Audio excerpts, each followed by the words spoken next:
देखो, last class में हम लोग जो पढ़े थे वो एप्लीकेशन ऑफ इंडक्टिव इफेक्ट पढ़े थे। अच्छा, इंडक्टिव इफेक्ट में अगर हम बात करें तो मैंने आप लोगों को इंडक्टिव इफेक्ट में स्टेबिलिटी ऑफ कार्बोकैटायन और स्टेबिलिटी ऑफ कार्बोएनाइन बता दी थी कि किस तरीके से हम लोग चेक करते। कार्बोकैटायन में आपने बोला था ऐसे ग्रुप्स की नीड है जो उस पर प्लस आई ग्रुप्स अगर आएंगे तो कार्बोकैटायन की स्टेबिलिटी बढ़ाएंगे, और माइनस वाले केस में कार्बोएनाइन वाले में आपने देखा था कि अगर माइनस वाले ग्रुप्स आएंगे तो स्टेबिलिटी बढ़ाएंगे। याद है लास्ट क्लास में 2 पॉइंट्स तो हुए थे। जैसे अगर हम बात करें कि स्टेबिलिटी ऑफ कार्बोकैटायन, तो स्टेबिलिटी ऑफ कार्बोकैटायन के लिए आप क्या कह रहे थे कि it is directly proportional to what, plus I, क्योंकि इसको ऐसे ग्रुप्स की नीड है जो क्या करे, इसकी स्टेबिलिटी बढ़ाने के लिए इसको इलेक्ट्रॉन प्रोवाइड करे, और इनवर्सली प्रोपोर्शनल टू माइनस आई, ये था। और दूसरा आपने जस्ट इसका उल्टा भी पढ़ा था, stability of carbanion. Stability of carbanion में आपने क्या समझा था कि it is directly proportional to minus I groups और inversely proportional to plus I groups. याद है, यही पढ़ा था। अरे बोलो। अब स्टेबिलिटी ऑफ कार्बोकैटायन एनाइन जब आपने निकाला तो मैंने आपसे कहा था कि एक टॉपिक और हम लोग छोटा सा समझेंगे, एसिडिक स्ट्रेंथ। हालांकि एसिडिक स्ट्रेंथ अभी ज्यादा आप लोगों के काम की चीज नहीं है, क्योंकि इस पे बहुत सारे इफेक्ट्स लग सकते हैं, बट फिलहाल बिल्कुल मैं अगर आप लोगों को बिल्कुल छोटे छोटे टर्मिनोलॉजी में केवल इसका मीनिंग बता दूं ताकि और सारे इफेक्ट्स पढ़ के आप लोग एसिडिक स्ट्रेंथ के बारे में और ज्यादा सोच पाए। तो एसिडिक स्ट्रेंथ का मतलब क्या हुआ कि कोई हमारे पास एसिड जो सब्सटेंस है, मान लीजिए आपके पास 3-4 कंटेनर है और 3-4 कंटेनर के अंदर बेटा एसिड्स रखे हुए हैं। अब आपसे ये पूछा जा रहा है कि इन कंटेनर में जो एसिड है वो सबसे अच्छा एसिड कौन सा है, मतलब पीएच का वैल्यू सबसे कम किस में है, क्योंकि पीएच अगर 7 से नीचे जाएगा तो हमारे पास क्या बनेगा, सब्सटेंस एसिडिक बनेगा। अच्छा, एसिड्स के लिए अलग अलग तरह की आपने डेफिनेशन सुनी थी। क्या आप लोगों को एसिड की एक डेफिनेशन याद है कि ऐसे सब्सटेंस जो पानी में डूबने पर H+ आयन दे दे? अरे भाई एक बात बताओ, HCl, अगर मेरे पास HCl लिखा हुआ है तो क्या ये एसिड है? बिल्कुल नहीं, ये अभी एसिड नहीं है। पर अगर मैं आपसे कहूं कि HCl एक्वस फॉर्म में है तो आप बोलोगे ये एसिड है। अरे बोलो भाई, क्यों? पानी में डूबने पर जो सब्सटेंस कौन सा आयन प्रोड्यूस कर दे, H+। अच्छा, जिन लोगों को ये बात समझ में नहीं है कि मैंने बोला कि HCl is not a acid but HCl is a acid, समझो। देखो छोटी सी बात देखना, HCl क्या होता है बेटा? HCl, H और Cl के बीच में एक बॉन्ड बनता है, single bond by sharing each electron. दोनों ने एक एक इलेक्ट्रॉन शेयर किया, क्या बन गया? HCl। अगर हम बात करें तो क्लोरीन जो होता है बेटा, क्योंकि इसकी इलेक्ट्रोनेगेटिविटी किससे ज्यादा होती है बेटा? हाइड्रोजन से ज्यादा है। क्लोरीन की इलेक्ट्रोनेगेटिविटी किससे ज्यादा है बेटा? तो क्या इस इलेक्ट्रॉन का स्लाइटली डिस्प्लेसमेंट किसकी तरफ हो जाएगा? और ये हमारे पास मॉलिक्यूल जो होगा, इस मॉलिक्यूल पर इलेक्ट्रॉन्स क्योंकि Cl की तरफ स्लाइटली डिस्प्लेस हुए हैं, इसलिए इस पर पार्शियली नेगेटिव से पार्शियली पॉजिटिव, और इस मॉलिक्यूल को हम लोग बोलते हैं it is a polar molecule. क्या आपको बात समझ में आई? इसको हम लोग क्या बोलते हैं बेटा? और हम लोगों को एक और बात सिखाई जाती है केमिस्ट्री के अंदर, लाइक डिसॉल्व लाइक। इस स्टेटमेंट का मतलब क्या था? पोलर पोलर में डिसॉल्व होता है और नॉन पोलर नॉन पोलर में। अगर बेटा मैं इसको किसी पोलर मॉलिक्यूल, जैसे अपने पास है पानी H2O, देखो बात समझो, जल जो होता है यहां पर HOH कुछ इस तरीके से होता है बेटा। इस पर क्या होता है? पार्शियली नेगेटिव, इस पर पार्शियली पॉजिटिव, और इस पर पार्शियली पॉजिटिव, और मैं इस पर डैश बना दे रहा ताकि इन दोनों का सम इसके नेगेटिव के बराबर हो जाए और नेट मॉलिक्यूल न्यूट्रल हो जाए। समझ गया ना भाई? जितना पॉजिटिव डेवलप होगा उतना ही तो क्या होगा? नेगेटिव। तो ये वाटर मॉलिक्यूल भी कैसा है? पोलर नेचर का, because oxygen have more electronegativity as compare to hydrogen. ये भी इलेक्ट्रॉन्स को अपनी साइड खींच लेगा, स्लाइटली डिस्प्लेसमेंट हो जाएगा। जैसे क्लोरीन ने हाइड्रोजन से इलेक्ट्रॉन क्या किया? अपनी तरफ खींच लिए, ऐसे ही ऑक्सीजन ने अपने साइड इलेक्ट्रॉन को खींच लिया। इस वजह से वाटर भी कैसा कहलाया बेटा? पोलर। और जब हम लोग इस पोलर मॉलिक्यूल के अंदर HCl को डिसॉल्व कर देंगे तब क्या होगा? तब बेटा होगा ये, जैसे हमारे पास ये जो HCl है, बात समझना, ये रहा H और Cl, इस पर कौन सा चार्ज है? पार्शियली नेगेटिव, इस पर पार्शियली पॉजिटिव, यही चार्ज है। तो क्या वाटर मॉलिक्यूल्स जितने भी हैं, क्या वाटर मॉलिक्यूल के बेटा हमारे पास जो O नेगेटिव है, क्या बेटा वो H की तरफ जाने लगेंगे? अरे बोलो, ये इसको अपनी तरफ खींचेगा, और जो बेटा हमारे पास H+ है वो H+ किसकी तरफ अट्रैक्ट होने लगेंगे? Cl की तरफ। क्या आपको बात समझ में आई? मतलब होगा ये कि इस मॉलिक्यूल में इस H प्लस जो है, ये H प्लस ये सराउंडेड होता जा रहा है किससे बेटा, हमारे पास ऑक्सीजन नेगेटिव वाले से। और बेटा जो हमारे पास Cl नेगेटिव है, ये Cl नेगेटिव सराउंडेड होता जा रहा है किससे बेटा, पार्शियली पॉजिटिव H वालों से। अरे बात समझ रहे हैं आप लोग। और एक टाइम बाद पानी के अंदर ये बॉन्ड जो है बेटा ब्रेक हो जाएगा और फाइनली हमको मिलेगा H प्लस एक्वस और हमारे पास Cl माइनस एक्वस। मतलब अब इसको वाटर के मॉलिक्यूल्स ने अपनी तरफ सेग्रीगेट कर रखा है, यहां पर भी वाटर के मॉलिक्यूल्स ने इस H प्लस को सेग्रीगेट कर रखा है। और HCl के अंदर बेटा, HCl में जब हमारे पानी के अंदर ये HCl पहुंचा तब पता ये पड़ा कि इसने तोड़ दिया H प्लस और Cl माइनस में। अब ये एक्ट कर रहा है एसिड की तरह। क्यों? क्योंकि एसिड का मतलब होता था ऐसे सब्सटेंस जो पानी में डूबने पर H प्लस छोड़े। जब तक HCl अकेला था, प्योर स्टेट में था, तब तक तो वो एसिड नहीं था। जैसे ही बेटा HCl किस में डूब गया, पानी में डूबा, डूबने के बाद क्या हुआ, ये H प्लस और Cl माइनस में टूट गया। और कोई भी ऐसा मॉलिक्यूल जो H प्लस आयन प्रोड्यूस करे पानी के अंदर, उसको हम लोग बोलते थे एसिड। अरे बोलो, एसिड की यही तो डेफिनेशन पढ़ी थी लास्ट क्लास तक, 10th क्लास तक यही तो सीखते थे, दो substance which gives H plus ion in aqueous medium. आप लोग लास्ट में स्टेटमेंट लिखते थे ना, इन एक्वस मीडियम। मतलब अगर आपने पानी के अंदर किसी मॉलिक्यूल को छोड़ दिया और वो molecule H plus ion produce करने लगा तो आपने उसका नाम दे दिया एसिड। बात समझे? अरे बोलो। तो हमें इतनी बात तो समझ में आती है कि एसिड क्या होते हैं। पर यहां पर मैं अगर आपसे ये पूछूं, ध्यान तो सुनो, HCl जो मॉलिक्यूल था, आपने इसके 100 मॉलिक्यूल लिए, आपने इसको पानी में डुबोया, आपने देखा 100 में से 80 मॉलिक्यूल ब्रेक हो गए किसमें, H प्लस और Cl माइनस में। तो how many H plus you are getting, 80। समझ आई बात? फिर आपने एसिटिक एसिड लिया, एसिटिक एसिड जानते हो आप लोग, CH3COH। अब आपने इसके मॉलिक्यूल्स को पानी में डुबोया, आपने देखा कि 100 में से केवल 20 मॉलिक्यूल टूटे। तब आपने कहा कि HCl ज्यादा H प्लस आयन प्रोड्यूस करता है, इसलिए उसका नेचर ज्यादा एसिडिक है। और CH3COH कम H प्लस आयन प्रोड्यूस कर रहा है, इसलिए वो अपने पास क्या है, कम एसिडिक है। क्या आपको बेसिक बात समझ में, फंडामेंटल बात समझ में कि एसिड का कॉन्सेप्ट एक तो ये होता है कि कोई सब्सटेंस कितने H प्लस दे रहा है। अरे बोलो, हालांकि एसिड की अलग अलग डेफिनेशन है। जैसे आपने पढ़ा था, एक होता है Lewis acid, lone pair acceptor, याद है, Lewis base lone pair donor, ये भी एसिड है। अरे बोलो, इवन हम लोग बोलते थे प्रोटॉन डोनर प्रोटॉन एक्सेप्टर, ये भी हमारे पास एक कॉन्सेप्ट होता है। बात समझे? तो अलग अलग तरह के कॉन्सेप्ट हो सकते हैं, बट बेसिक बात आपके दिमाग में क्या सेट होना चाहिए कि कौन कितने H प्लस आयन देगा, मोर number of H plus ion more will be the acidic strength. क्या आपको कॉन्सेप्ट क्लियर हुआ? अरे बोलो, क्या एसिडिक स्ट्रेंथ टर्मिनोलॉजी से हम लोग केवल इतना दिमाग में लगा रहे हैं कि जितने number of H plus ions ज्यादा प्रोड्यूस होंगे वो ज्यादा एसिडिक कहलाएगा। जैसे HCl के केस में 100 में से 80 टूट गए, और एसिडिक एसिड के केस में 100 में से कितने टूटे, केवल 20। अरे समझे? बोलो, ये बात क्लियर है? तो अब मैं आपसे ये कह रहा हूं कि भाई जो हमारे पास एसिड है, एसिड देखिए, सपोज अपने पास कोई एसिड है जिसका आपने इसको नाम दे दिया HA, ठीक है बेटा, HA, ठीक है।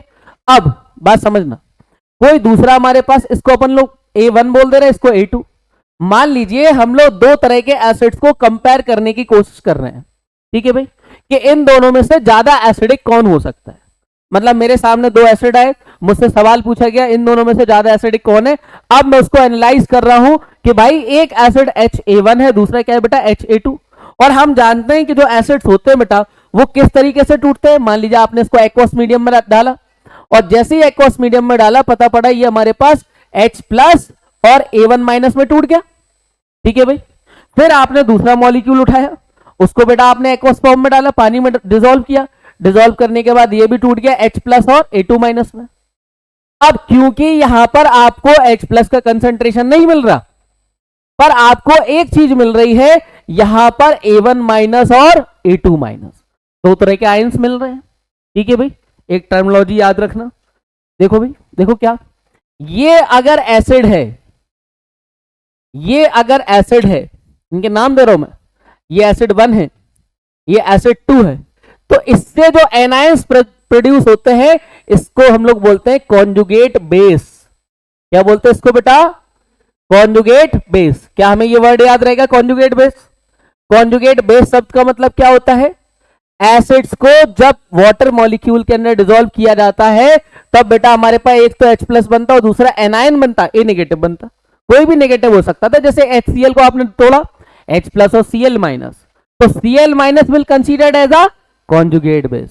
समझे भाई? जैसे बताओ भाई, इसमें हमारे पास HCl था, HCl टूटा किसमें? H प्लस और Cl माइनस, तो Cl minus will be the conjugate base of for what? HCl। या जैसे बेटा आपने तोड़ा CH3COOH मॉलिक्यूल था, आपने इसको तोड़ा बेटा H प्लस और साथ में बेटा क्या आया? CH3COO माइनस, तो COO माइनस ये जो हमारे पास मॉलिक्यूल है, this will considered as the conjugate base of this molecule. Conjugate base का मतलब क्या होता है कि जब भी किसी एसिड को हम लोग वाटर के अंदर डिसॉल्व करते हैं तो एक जो मॉलिक्यूल है बेटा वो तो H प्लस देगा, बट साथ में दूसरा एनायन बनाएगा, एनायन वाला part will considered as a conjugate base. बात क्लियर? अब आपने ये देखा कि यहां जो दो एसिड दिखाई दे रहे हैं उसमें दो तरह के कॉन्जुगेट बेस हैं, कॉन्जुगेट बेस 1, कॉन्जुगेट बेस 2। बात क्लियर? अरे बोलो। तो अब क्योंकि यहां पर कॉन्जुगेट बेस हमारे पास अलग अलग तरह के दिखाई दे रहे हैं तो उसके बेसिस पर हम लोग डिसाइड करेंगे कि what is the acidic strength. अब आप एक बात सोचो, जैसे मैं आपसे ये कहूं स्टेबिलिटी की बात, समझना बेटा, स्टेबिलिटी, स्टेबिलिटी की बात मैं कह रहा हूं कि A1 minus is greater than A2 minus, मतलब A1 is more negative stable as compare to A2। तो क्या आपको क्या लग रहा है कि एसिड 1 ज्यादा अच्छा एसिडिक होगा या हमारे पास एसिड 2? क्या आपके मन में बात आ रही? बोलो, आपको क्या महसूस हो रहा कि अगर ये ज्यादा स्टेबल एनायन है, ठीक है भाई, तो उस केस में एसिड 1 ज्यादा अच्छा एसिड होगा या एसिड 2? सोचो जरा, कौन ज्यादा अच्छा एसिड होगा अगर हमारे पास दो एसिड्स थे और उनके जो कॉन्जुगेट बेस है उसमें स्टेबिलिटी ऑफ एनायन हमें पता पड़ जाए? बोलो भाई, क्या लग रहा है आपको, एसिड 1 या एसिड 2? एसिड किसी को 2 किसी को 1। देखो अब आप एक बात सोचो, आपने इसको वाटर मॉलिक्यूल में डिसॉल्व किया, इसको भी किस में डिसॉल्व किया बेटा? वाटर मॉलिक्यूल में। दोनों वाटर मॉलिक्यूल में जाने के बाद टूटे प्लस, और अब मैं आपसे क्या कह रहा है कि ये वाला जो माइनस है, ऊपर वाला माइनस इज मोर स्टेबल। अब आप ये सोचो क्लास, जो मैंने इनिशियली एग्जांपल की आपसे बात कही थी कि भाई मेरे पास HCl है, एसिडिक एसिड है, अगर इसके 100 मॉलिक्यूल होते, इसके 100 मॉलिक्यूल होते, तो इन दोनों में से ज्यादा टूटना कौन चाहेगा? पहला वाला, दूसरा वाला? पहला वाला ज्यादा टूटना चाहेगा। क्यों? Because it is more stable. अरे बात समझे?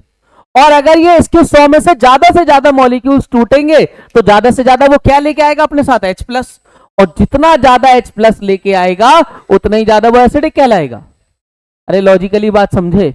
क्या हम लोग एक स्टेटमेंट ये कह सकते हैं कि जो एसिडिक स्ट्रेंथ होगा, एसिडिक स्ट्रेंथ, क्या ये आगे चल के जब हम लोग स्टडी कर रहे होंगे तो हम बोलेंगे directly proportional to stability of conjugate base, stability of, और कॉन्जुगेट बेस किस फॉर्म में होता है? एनायन के फॉर्म में। और एनायन की स्टेबिलिटी निकालना आप जानते हो? बोलो भाई, क्या हम लोग ये जानते हैं? मोर स्टेबल कॉन्जुगेट बेस अगर होगा तो उस केस में वो ज्यादा से ज्यादा मॉलिक्यूल्स टूटेंगे, जितने ज्यादा मॉलिक्यूल्स टूटेंगे उतने ज्यादा H प्लस प्रोड्यूस होंगे, और जितना ज्यादा H प्लस होगा उतनी ज्यादा वो एसिडिक होगा। समझे? अरे बोलो, तो यहां पर कौन ज्यादा एसिडिक हुआ? HA1 as compare to HA2। क्यों? क्योंकि ये ज्यादा स्टेबल एनायन है, ज्यादा H प्लस लेके आएगा। 100 मॉलिक्यूल लोगे 80 टूटेंगे, यहां पे 30-40 ही टूट पाएंगे। समझ आई बात? अरे बोलो, तो हम लोग एक स्टेटमेंट, ये तो पहला पॉइंट हो गया कि भाई जो हमारे पास एसिडिक स्ट्रेंथ होता है it is directly proportional to stability of conjugate base. But क्या हम लोग कह सकते हैं acidic strength directly proportional to stability of anion? अरे बोलो भाई, जितना ज्यादा स्टेबल एनायन होगा उतनी ज्यादा हमारे पास क्या होगा बेटा? एसिडिक होगा। या आप डायरेक्टली एक स्टेटमेंट कह सकते हो acidic strength directly proportional to minus I groups. क्यों? क्योंकि नेगेटिव की स्टेबिलिटी माइनस आई पे डिपेंडेंट थी, जबकि acidic strength inversely proportional to what? Plus I. बात क्लियर है? क्या हमें ये बात समझ में आ गई? अरे बोलो, क्या acidic strength directly proportional to minus I, acidic strength inversely proportional to plus I. Clear है? समझ गए ना? एक और बात, एक छोटा सा पॉइंट देखिए, कभी कभी इस तरह की बात कही जाती है, ध्यान से सुनना, कभी कभी कहा जाता भाई एसिडिक कांस्टेंट निकालो, तो अगर एसिडिक कांस्टेंट निकालना है तो आपको डायरेक्टली एसिडिक स्ट्रेंथ के डायरेक्टली प्रोपोर्शनल बोल देना है, या हमसे कहे कि भैया हमारे पास logarithmic value of acidic constant निकालो, तब हमारे पास क्या होगा बेटा, वो inversely proportional to acidic strength. ये कैसे आता है, ये बेटा आप लोगों ने आयनिक इक्विलिब्रियम चैप्टर के अंदर सीखना है, समझ गए ना? अरे बोलो, तो हमें क्या याद रखना है, acidic constant is directly proportional to acidic strength while the logarithmic value of acidic constant will be inversely proportional to acidic constant। ठीक है भाई, ये Ka और pKa में क्या डिफरेंस है, Ka जो हमारे पास है वो एसिडिक कांस्टेंट है, pKa is the logarithmic value of acidic constant. Clear? अरे बोलो, तो ये छोटी छोटी सी बातें थी जो हमें याद रखने।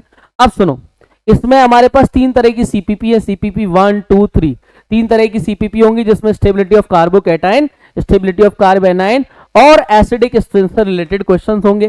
ठीक है, तो मैं उसका एक अलग लेक्चर बना करके अपलोड कर दूंगा, आप लोगों को क्वेश्चन एक बार देख लेना है, जो क्वेश्चन ना बने उससे समझ लेना। समझ गए? जितने नंबर ऑफ क्वेश्चंस आप लोग प्रैक्टिस करोगे उतना ही ज्यादा आपका जीओसी स्ट्रांग होगा। ये समझ लीजिए कि जीओसी इज द आत्मा ऑफ ऑर्गेनिक केमिस्ट्री। अगर आपने इसको अच्छे से सीख लिया तो आपको बहुत सारे जो कॉन्सेप्ट्स हैं रिएक्शन मैकेनिज्म के, वो सारे आपको समझ में आने लगेंगे कि रिएक्शंस कैसे प्रोसीड हो रही हैं। बात क्लियर? चलिए, तो अब बेटा हम लोगों ने पूरा एक इफेक्ट सीखा, दैट वाज इंडक्टिव इफेक्ट। कौन सा सीखा बेटा? अब सवाल ये उठता है कि हमारे पास जो दूसरा इफेक्ट है, मैंने कहा था कि एक इफेक्ट है मेसोमेरिक इफेक्ट और तीसरा मैंने कहा था हाइपर कॉन्जुगेशन, याद है आप लोगों को? और इन तीनों इफेक्ट्स को एक साथ अप्लाई करेंगे। देखिए बात समझिए, it is the mesomeric effect. But mesomeric effect जिसके लिए लोगों ने एक टर्मिनोलॉजी यूज कर रखी है, दैट इज रेजोनेटिंग इफेक्ट। इसका एक और नाम दे रखा है रेजोनेटिंग इफेक्ट। ठीक है भाई, रेजोनेटिंग इफेक्ट।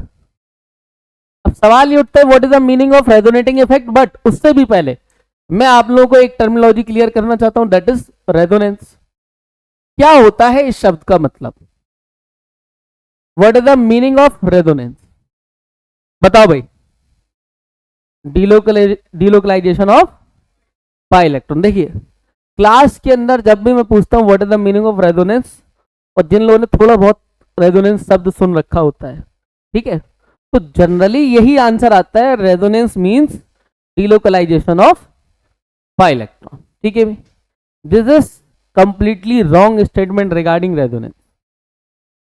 डीलोकलाइजेशन जैसा कोई कॉन्सेप्ट होता ही नहीं, रियलिटी में एग्जिस्ट ही नहीं करता डीलोकलाइजेशन, हो ही नहीं सकता डीलोकलाइजेशन तो। अरे बेटा इधर ध्यान दो, अपन डिस्कस कर रहे हैं, समझेंगे रेजोनेंस क्या होता है। देखो रेजोनेंस में डीलोकलाइजेशन ऑफ पाई इलेक्ट्रॉन तो होता ही नहीं है। देखिए रेजोनेंस समझाने से पहले मैं आप लोगों को एक बेसिक चीज समझा रहा हूं, दैट इज ऑर्बिटल डायग्राम। देखिए यहां से एक नई कहानी स्टार्ट होती है, orbital diagram of the molecule.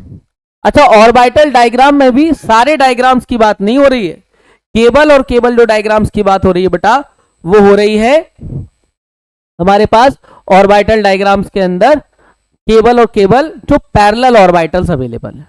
ठीक है, पैरेलल ऑर्बिटल से मतलब क्या है? देखिए मैं आपसे ये सवाल पूछूं कि बेटा हाइब्रिडाइजेशन जो होता है, हाइब्रिडाइजेशन नाम तो सुना होगा ना आपने, हाइब्रिडाइजेशन। हाइब्रिडाइजेशन हमारे पास अलग अलग तरह का हो सकता था, on the basis of steric number आप निकालते थे हाइब्रिडाइजेशन। अरे बोलो बेटा, और आपने सुना था कि हाइब्रिडाइजेशन में हमारे पास 2 पर हमारे पास sp आंसर होता है, याद है? 3 पर आपने बोला था sp2 आंसर होता है, 4 पर हमारे पास बेटा sp3 आंसर होता है, एंड सो ऑन। अब आप एक बात सोचो, जब ये s या sp2 या sp3 हमारे पास जो हाइब्रिडाइजेशन दिखाई दे रहा है, ध्यान से समझना, तो क्या यहां पर जो s ऑर्बिटल है, s ऑर्बिटल जो था, क्या बेटा ये हेड ऑन ओवरलैपिंग में जाता था? अरे बोलो, जबकि जो p ऑर्बिटल था बेटा ये हमारे पास हेड ऑन ओवरलैपिंग में भी जा सकता था और साथ में पैरेलल या फिर साइडवे में।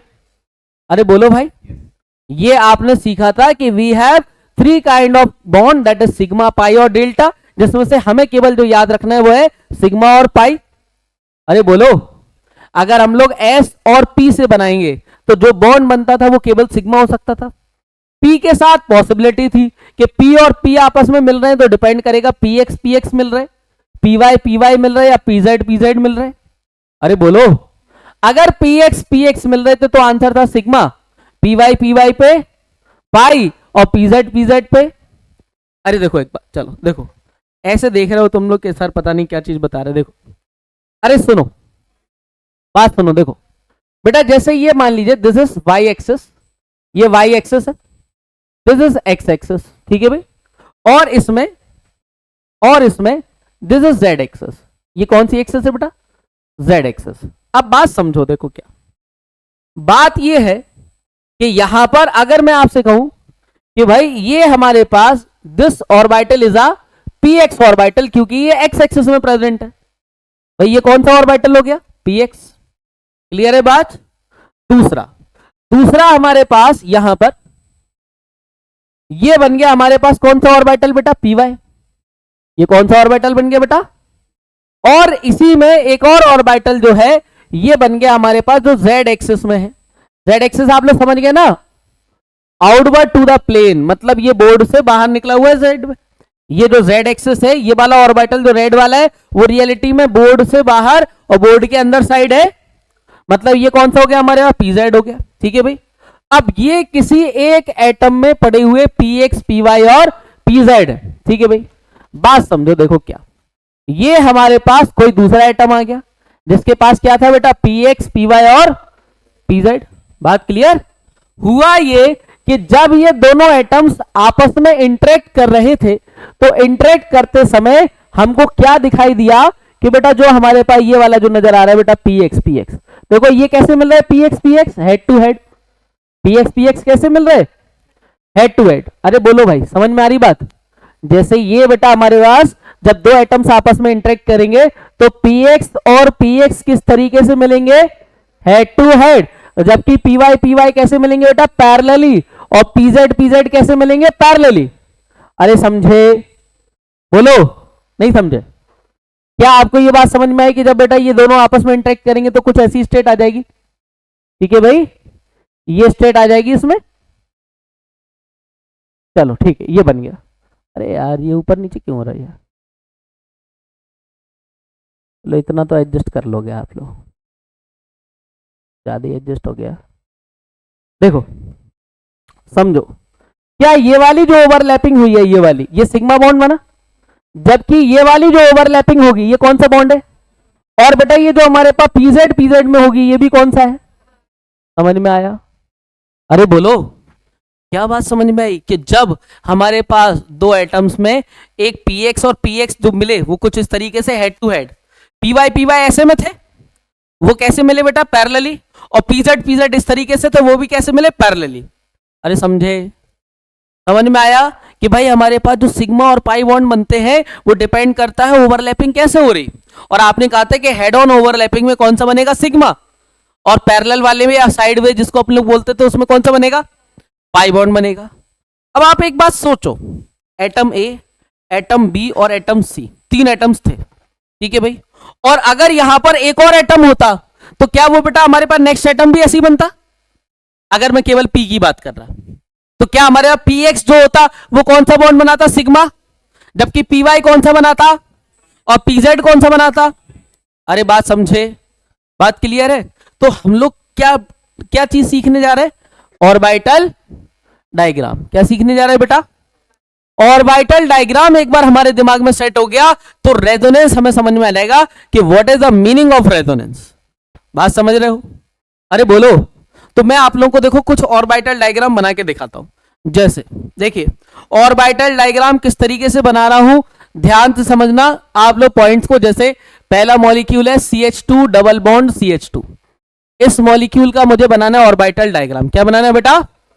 तो ऑर्बिटल डायग्राम में मैं केवल और केवल जो ऑर्बिटल्स दिखाने वाला हूं बेटा वो हमारे पास y एक्सिस वाले ऑर्बिटल्स को मैं दिखाऊंगा, बाकी से मुझे कोई लेना देना नहीं है। देखो समझो, देखो अपने पास जो मॉलिक्यूल दिया है, क्या इसका हाइब्रिडाइजेशन बता सकते हो आप लोग?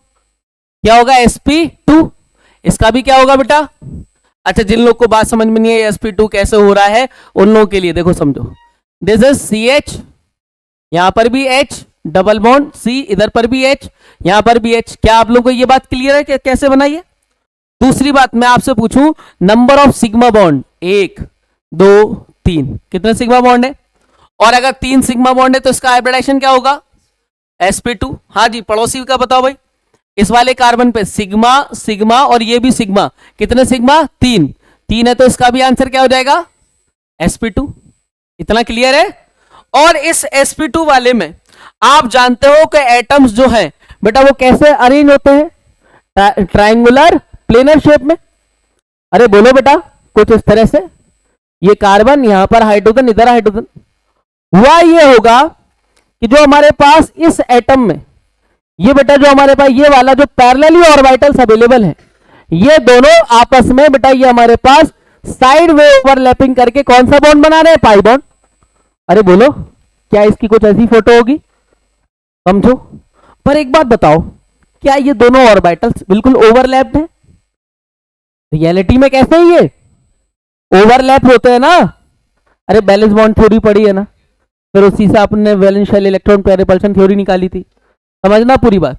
क्या ये दोनों एटम्स आपस में कैसे हैं? अब मैं अगर आपसे पूछूं कि भाई क्या इसका एक इलेक्ट्रॉन, क्या इसका एक इलेक्ट्रॉन, दोनों आपस में मिलकर एक पाई बॉन्ड बना रहे हैं? अरे बोलो, मतलब इन दो ऑर्बिटल में how many electrons are there? 2। Simple सी बात है कि भाई इन दोनों ऑर्बिटल में एक इसका इलेक्ट्रॉन, एक इसका इलेक्ट्रॉन आपस में कौन सा बॉन्ड बना रहे? पाई बॉन्ड बना रहे। ये इसका डायग्राम होगा। ये इधर से हमें एक बात समझ में आ रही है, जो इलेक्ट्रॉन का चार्ज डेंसिटी होगा, चार्ज डेंसिटी, इस शब्द का मतलब क्या है? चार्ज डेंसिटी का मतलब है चार्ज का मैग्नीट्यूड डिवाइडेड बाय वॉल्यूम। ठीक है भाई, चार्ज बाय वॉल्यूम। तो क्या यहां पर जो चार्ज डेंसिटी डिस्पर्स्ड है, वो क्या इन दो ऑर्बिटल में दो इलेक्ट्रॉन की चार्ज डेंसिटी है? अरे बोलो भाई, वो ऐसे फैली हुई है चार्ज डेंसिटी कितने ऑर्बिटल्स में? दो। जो दो आपस में कैसे ओवरलैप, मतलब एक ऑर्बिटल ये आपस में कैसे ओवरलैप है? पैरेलली। और इन दोनों ऑर्बिटल्स के अंदर चार्ज डेंसिटी फैली हुई है। अरे समझे? अब समझो, देखो एक और इंपॉर्टेंट बात ध्यान देना यहां पर। नंबर 2 एग्जांपल देखिए, CH2 double bond CH, single bond CH2 positive. सबसे पहला सवाल, इन सब एटम्स में कार्बन एटम जो दिखाई दे रहे हैं उनका हाइब्रिडाइजेशन क्या होगा? बहुत इंपॉर्टेंट बात सिखाने जा रहा हूं, पूरा ध्यान लगा देना इधर पर। इस मॉलिक्यूल से आपको एक बहुत अच्छी पिक्चर क्लियर हो सकती है अगर आपने ध्यान लगाया। क्या दिया हुआ है? CH2 double bond CH, single bond CH2 positive. क्या कार्बन पे एक बॉन्ड कम होकर पॉजिटिव चार्ज आया? क्या यहां पर वैकेंट ऑर्बिटल है? अरे बोलो, क्या यहां पर वैकेंट ऑर्बिटल है? बिकॉज कार्बन ने 4 की जगह कितने बॉन्ड बना रखे? 3, 1 और ये 2 3। क्लियर है? अब बात समझो। देखो क्या है कि भाई इसका अगर आप लोगों को निकालना पड़ जाए कि भाई हमारे पास इस मॉलिक्यूल में ये H, हाइब्रिडाइजेशन आप लोगों को कैलकुलेट करना है। डबल बॉन्ड C, इधर पर ये H, यहां पर ये CH2 और इस पे कौन सा चार्ज बेटा? पॉजिटिव। ठीक है भाई, कुछ ऐसे ही दिखाई दे रहा। अब आप समझो, मैं आपसे पूछूं बेटा इसका हमारे पास हाइब्रिडाइजेशन क्या होगा? sp2। Why? Because there are 3 sigma bond. Pi bond तो काउंटिंग में लेते नहीं थे। यहां पर बेटा सिग्मा बॉन्ड कितने? 3। आंसर इज, और इसका भी आंसर कार्बोकैटायन का याद है ना, आप लोगों ने निकाला था, कार्बोकैटायन sp2 स्टेट में होता है। क्लियर है बात? अब सोचो जरा, अगर मैं ऑर्बिटल डायग्राम के पॉइंट ऑफ व्यू से सोच रहा हूं तो क्या यहां पर जो कार्बन, इनको मैं नाम दे रहा हूं, देखिए ये वाला कार्बन एक इस कलर से है, दूसरा वाला कार्बन ये इस कलर से है, और ये तीसरा वाला कार्बन इस कलर से है। इस कलर से हमें याद रहेगा ताकि कौन सा कार्बन कहां है। ठीक है भाई, तो ये पहला कार्बन बना दिया। अगला नेक्स्ट, हाँ जी ये अगला बॉन्ड, हाँ जी नेक्स्ट कार्बन ये रहा। अगला बेटा हमारे पास नेक्स्ट हमारे पास कौन सा कार्बन? ये वाला कार्बन। ये 3 कार्बन आ गए। अरे बोलो, अच्छा इन तीनों कार्बन में एक बात बताओ, क्या इन तीनों कार्बन के अंदर पहला जो कार्बन हमें दिखाई दे रहा है, ये कार्बन, ये वाला कार्बन, क्या ये कार्बन के बाद अगर मैं इस पे H लगाऊंगा तो क्या वो ट्रायंगुलर प्लेनर शेप में होंगे? अरे बोलो बेटा, क्या ये ट्रायंगुलर प्लेनर शेप में नहीं होगा? ये अगला वाला जो कार्बन है, क्या इससे जो H जुड़े होंगे, इससे जो H जुड़े होंगे, ये वाला H, ठीक है भाई, सॉरी, ये वाला H और ये वाला H कुछ ऐसे ही होगा। इतनी बात समझ में आई? sp2 हाइब्रिडाइजेशन में है, बात समझना। देखो sp2 हाइब्रिडाइजेशन मतलब क्या है? मतलब ये है कि ये वाला इसका ऑर्बिटल और ये वाला इसका ऑर्बिटल, इसका इलेक्ट्रॉन आपस में चार्ज डेंसिटी को ऐसे फैला रखे। अरे बोलो बेटा, समझ गए? दूसरी बात, क्या यहां पर ये जो एटम है, क्या इनके बीच में, इसमें तो पॉजिटिव चार्ज, ये तो खाली पड़ा हुआ है। अरे बोलो, ये स्टेट होगी इसकी। क्या आपको ये पिक्चर समझ में आई कि भैया यहां पर जो कौन सा बॉन्ड बना हुआ है? डबल, एक इलेक्ट्रॉन इस ऑर्बिटल में, एक इलेक्ट्रॉन इस ऑर्बिटल में, आपस में ये दोनों इलेक्ट्रॉन की चार्ज डेंसिटी फैला रखे, क्योंकि यहां पर ये दोनों ओवरलैप्ड हैं। अब आप एक बात सोचो कि ये जो पूरा मॉलिक्यूल हमें नजर आ रहा है, ये वाला पूरा मॉलिक्यूल, क्या ये मॉलिक्यूल जब इससे कनेक्ट हुआ तो क्या ये वाला ऑर्बिटल इससे ओवरलैप कर जाएगा? अरे बोलो, इट जस्ट लाइक कि भाई एक हमारे पास एक ऑर्बिटल था, दूसरा ऑर्बिटल था, ये दोनों आपस में ओवरलैप हो गए। जब तीसरा आया तो नेक्स्ट ओवरलैप हुआ। अरे बोलो, तो कितने ऑर्बिटल ओवरलैप हो चुके हैं? नहीं समझे? अरे ये कुछ ऐसी वाली फोटो बता रहा हूं, ये एक था, इधर से बेटा हमारे पास एक और आया, ये दोनों आपस में ओवरलैप हुए, फिर तीसरा वाला ऑर्बिटल आया, क्या ये भी ओवरलैप हुआ? क्या ये पाइपलाइन ऐसे जुड़ गई पूरी? और जैसे ही ये पाइपलाइन जुड़ी तो इन दोनों इलेक्ट्रॉन ने देखा कि इसके पास कितने ऑर्बिटल मिल चुके हैं? अब 3। तो क्या ये चार्ज डेंसिटी का डिस्पर्जन, ध्यान से सुन लो, बड़ा ही इंपॉर्टेंट वर्ड है, क्या ये चार्ज डेंसिटी का डिस्पर्जन अब इस डायरेक्शन में होना स्टार्ट हो जाएगा? अरे बोलो, और अब ये चार्ज डेंसिटी 2 इलेक्ट्रॉन की कितने ऑर्बिटल में फैल चुकी है? 3 में। अरे समझे? बात समझ में आई क्या? कि जब ऑर्बिटल्स आपस में ओवरलैप्ड होते हैं, next to next, next to next, next to next, क्या उनकी चार्ज डेंसिटी डिस्पर्स हो जाएगी? अरे बोलो, पहले केवल कितने एटम्स के बीच में थी? 2 एटम। एक ऐसा हमारे पास मॉलिक्यूल आया जिसके पास एक ऐसा खाली ऑर्बिटल प्रेजेंट था, एक ऐसा खाली ऑर्बिटल प्रेजेंट था जो इससे कनेक्ट हुआ, वो भी इसके बिल्कुल इसी डायरेक्शन में पैरेलल ही कनेक्ट हुआ। ये सब आपस में पैरेलल है ना? अरे बोलो, अगर मैं इसको थोड़ा सा टिल्ट करके आपको दिखाऊं तो ये सब एक ही डायरेक्शन में होगा, because it is the P Y P Y P Y. अरे समझे? तो पहले इसको ये फील हो रहा था कि 2 ऑर्बिटल में 2 इलेक्ट्रॉन्स की चार्ज डेंसिटी डिस्पर्स्ड है। अब जैसे ही ये मॉलिक्यूल कनेक्ट हुआ, अब इसको फील हो रहा है कि 2 ऑर्बिटल में 3 ऑर्बिटल में 2 इलेक्ट्रॉन की चार्ज डेंसिटी डिस्पर्स्ड है। मतलब इसको ऐसा फील हो रहा है कि इन दोनों की जो चार्ज डेंसिटी थी एक्चुअल में कुछ ना कुछ कम हो गई। अरे बोलो, due to the connection of what? CH2। समझ में आया? अरे बोलो, मतलब रियलिटी में कोई डिलोकलाइजेशन होता, डिस्पर्जन होता। क्या होता है बेटा? Dispersion of charge density, dispersion of, कोई डिलोकलाइजेशन, केवल क्या होता है? Dispersion of. बात समझ में आई?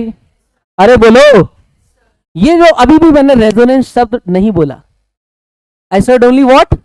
The dispersion of charge density, the dispersion of charge density का डिस्पर्जन मैंने अभी आपको बताया। मैंने ना ये बोला कि ये मेसोमेरिक इफेक्ट है, ना ये बोला ये रेजोनेटिंग इफेक्ट है, ना ये रेजोनेंस है। बात समझ में आ रही है? अभी इन पे कोई चर्चा नहीं की। अब एक बच्चा सोच रहा है, ध्यान से देखो, कि सर अगर मैं इसमें एग्जांपल में थोड़ा सा चेंज कर दूं, देखिए CH2 डबल बॉन्ड CH और इस पे बना दूं बेटा CH2 नेगेटिव, क्या एक बॉन्ड कम होकर negative charge is acting as a किसकी तरह काम कर रहा है? अच्छा एक बात सोचना, यहां ना आप लोग को एक नई बात मिलने वाली है। आप कहोगे सर हाइब्रिडाइजेशन भी बदल गया। ध्यान से देखिएगा जरा, यहां पर ये H डबल बॉन्ड C, इधर पर बेटा ये H और इससे हमारे पास जो CH2 जुड़ा हुआ है, ये जो हमारे पास CH2, ये ऐसे ही होगा बेटा negative, negative is acting as a lone pair. अरे बोलो, मैं आपसे पूछूं कि भाई साहब इस कार्बन का हाइब्रिडाइजेशन क्या है? बोलो, तो आप बोलोगे 1 2 3 sigma. Answer is sp2। Very good. अगले वाले में बोलो, अरे बोलो भाई 1 2 3 सिग्मा, आंसर इज। अब सवाल ये उठता है तीसरे वाले का आंसर क्या है? अरे बोलो भाई, 1 2 3 सिग्मा और एक क्या है इस पे? Lone pair. 3 सिग्मा और एक, इसका आंसर कितना आ गया? एसपी। बट रियलिटी में ये sp3 वही बस वन है कि sp3 मतलब लोन पेयर वाला जो आपने कॉन्सेप्ट सीखा हुआ है, ध्यान तो सुनो। आपने सीखा था स्टेरिक नंबर इज व्हाट?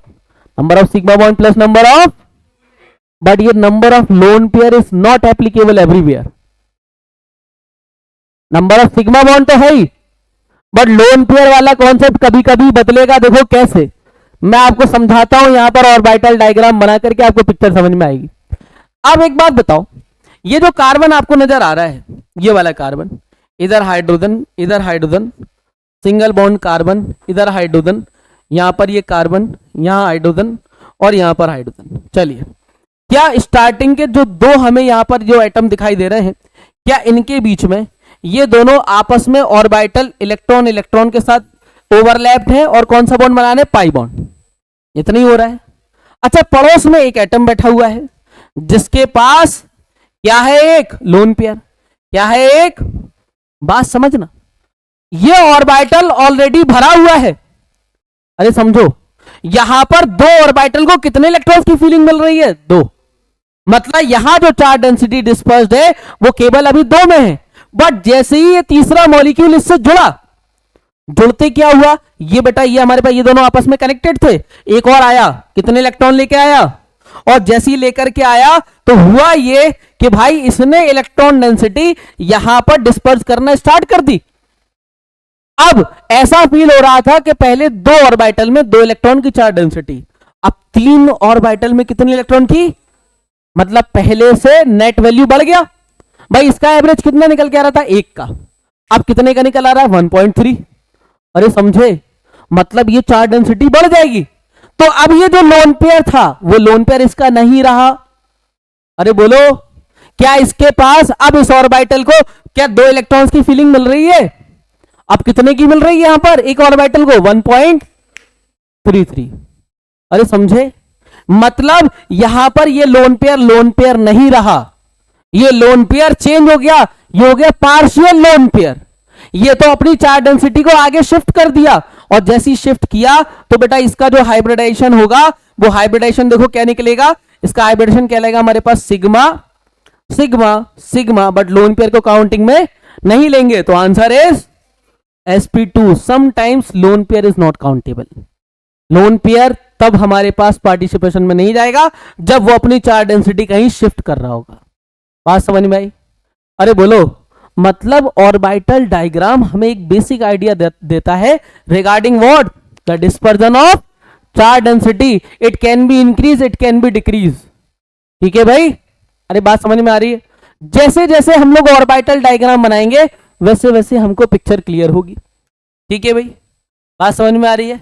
पर अभी भी वी हैव नॉट स्टिल, हम लोगों ने अभी तक इसके ऊपर कोई बात नहीं की। What is the meaning of resonance, what is the meaning of mesomeric effect या रेजोनेटिंग इफेक्ट। ठीक है भाई? डिलोकलाइजेशन जैसा कोई शब्द होता, अभी तो केवल हमें दिमाग में बात सेट करना है, the dispersion of charge density. और वो तभी होता है डिस्पर्जन हमारे पास जब पैरेलली ऑर्बिटल्स आपस में इंटरलिंक होते जाएंगे, तो बेटा वो कनेक्शन बढ़ता जाएगा। मतलब पहले हमारे पास केवल इन 2 पाइप्स के अंदर बेटा हमारे पास इलेक्ट्रॉन्स फैल रहे थे, अगला आया और इसी से कनेक्ट हुआ तो और ज्यादा फैल गया ये, और आएगा तो ये और ज्यादा फैलता चला जाएगा, ये चार्ज डेंसिटी डिस्पर्स होती चली जाएगी। बात क्लियर? अरे समझे? चलिए देखिए, अरे भाई इन सबको हटाते हैं, और ये सवाल मैं आप लोगों के लिए छोड़ दे रहा हूं आज की क्लास में। क्या ये मॉलिक्यूल और ये दूसरा मॉलिक्यूल, इनके नाम जानते हो आप? अरे इनके नाम क्या हैं? क्या नाम है इनके? इसको हम लोग क्या बोलते बेटा? और इसको भी क्या बोलते? ऑल्टरनेटिव बॉन्ड्स होते हैं ना। इन दोनों में से करेक्ट स्ट्रक्चर कौन सा है? बोलो। कोई भी नहीं। आप बताओ, आप बताओ इसमें कितने, कौन सा स्ट्रक्चर सही है? अरे बोलो, यही सवाल है, यही ढूंढ के लाना इन तीनों स्ट्रक्चर में से विच इज करेक्ट। समझ गए? इन तीनों स्ट्रक्चर में से करेक्ट स्ट्रक्चर कौन सा है। फिर हम लोग बात करेंगे किसके ऊपर, रेजोनेंस के ऊपर, कि what is the meaning of resonance. ठीक है, मिलते हैं अपन नेक्स्ट क्लास में।